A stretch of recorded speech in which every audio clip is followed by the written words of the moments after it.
Hey y'all, welcome back to the channel. It's the Broke Capitalist coming at you. And please like, share, and subscribe to this content. I'm gonna be brief today. Starting with a little advice. I'm gonna try and keep this advice going because I think it's very important. Don't be envious of people. Be inspired by people. And let's talk about something that really inspired me. YouTube really inspired me, man. I mean, they changed the game, how information and ideas are exchanged. Just totally democratized information. The spread of information is out there. Ignorance is now an option. Love YouTube. So what's our favorite Silicon Valley juggernaut doing today? Let's see. So, as you know, they've been supporting the 2020 US election. Thank God, right? Thank God for YouTube. Over the past weeks and months, we've seen people coming to YouTube to learn more about where and how to vote, or learning more about candidates or an issue. That's great stuff. But let me get to why I chose to talk about this today. Here you can see what they say. Yesterday was the safe harbor deadline for the US presidential election, and enough states have certified their election results to determine a president-elect.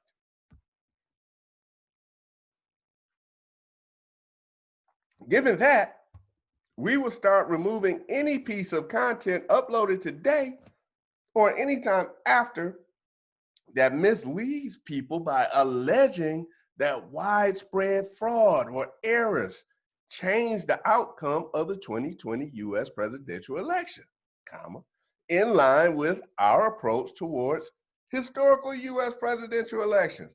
Thank God for YouTube, man. Y'all gotta give it up for them, for real. Look at that. Yesterday was safe harbor deadline day.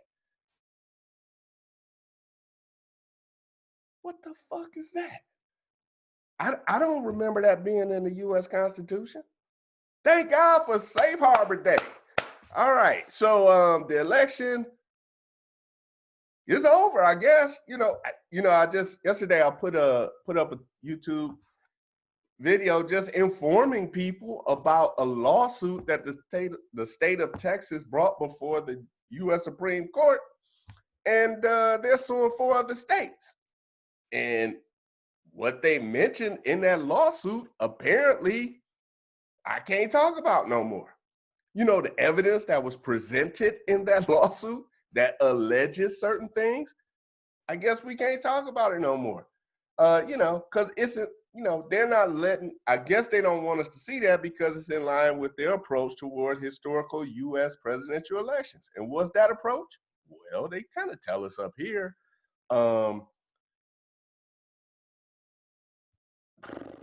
Here it is. We've seen news organizations grow their audience, and we've seen people turn to YouTube for the latest election results, or simply to follow an historic event with the highest voter turnout in over a century in the US. Our main goal going into the election season was to make sure we're connecting people with authoritative information while also limiting the reach of misinformation and removing harmful content. So yay, YouTube, thank you so much for connecting us with authoritative information. Like the information we were getting out of CNN and MSNBC about Russiagate for like 3-4 years, that was not misleading at all or harmful at all. Like, thank you so much. Really appreciate that, y'all.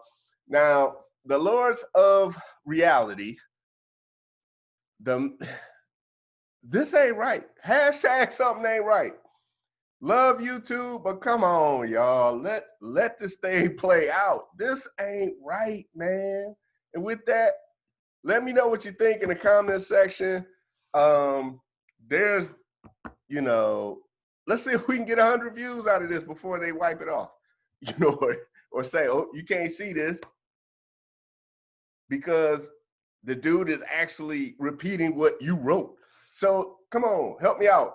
Like, share, and subscribe. I'll see you next time. Be safe out there. And remember, don't be envious of people. Be inspired by people. It's the Broke Capitalist. Peace.